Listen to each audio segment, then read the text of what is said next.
ভাই না ভাই না না না ভাই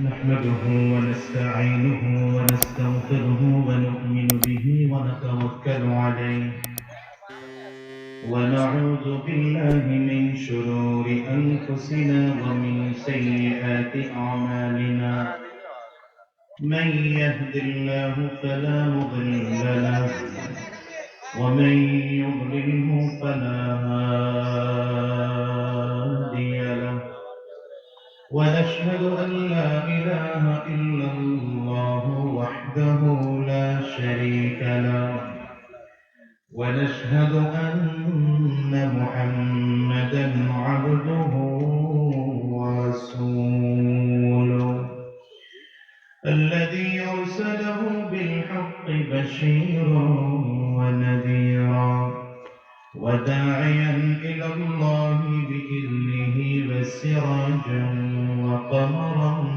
منيرا أما بعد فأعوذ بالله من الشيطان الرجيم بسم الله الرحمن الرحيم محمد رسول الله والذين معه أشداء على الكفار رحماء بينهم اللهم صل على محمد وعلى آل محمد كما صليت على إبراهيم وعلى آل إبراهيم إنك حميد مجيد اللهم بارك على محمد إلا الله لا إله إلا الله لا إله إلا الله آمين آمين যে আওয়াজে জিকির করছেন এই আওয়াজে জিকির করলে কি কলব সাফ হবে না জিকির হলো রূহের খোরাক বলেন কিসের খোরাক জোরে জবান খুলে বলেন রাসূল আরবি সাল্লাল্লাহু আলাইহি ওয়াসাল্লাম বলেন লিকুল্লি শাইইন সিকালাতুন ওয়া সিকালাতুল কুলুবি যিকরুল্লাহ প্রত্যেকটা জিনিস ময়লা ধরে গেলে জং ধরে গেলে পরিষ্কার করার একটা যন্ত্র আছে কি আছে না নাই আছে মানুষ যখন গোলাম করে মানুষের কলবের মধ্যে কালো দাগ পড়ে যায় ময়লা ধরে যায় জং ধরে যায় আর মানুষের এই কলবের কালো দাগ ময়লা দাগ জং পরিষ্কার করার যন্ত্র হলো একমাত্র মাওলা পাকের জিকির কার জিকির জবান খুলে বলেন কার জিকির এজন্য বলেছি জিকির হলো রূহের খোরাক বলেন তো জিকির কিসের খোরাক ইয়াতে হক আমদগে জাহির হেরা ইয়াতে হক আমদগে জাহির হেরা ওয়ারহাম আমদ ইদিলে মজরু হেরা ওয়ারহাম আমদ ইদিলে মজরু হেরা जिंदा दारद जिक्र सुबह शाम मेरा जिंदा दारद जिक्र सुबह शाम मेरा करता गाफिल बुगज़ारी अय्याम मेरा करता गाफिल बुगज़ारी अय्याम मेरा हफ्ते मरहर अज़बोरा दिखरे देगा हफ्ते मरहर अज़बोरा दिखरे देगा हफ्ते आज़ा हस्ते ज़ाकिर ए पैसा हफ्ते आज़ा हस्ते ज़ाकिर ए पैसा চিৎকার করে বলেন আল্লাহু আকবার আরো জোরে জবান করে আল্লাহু আকবার কবির কবির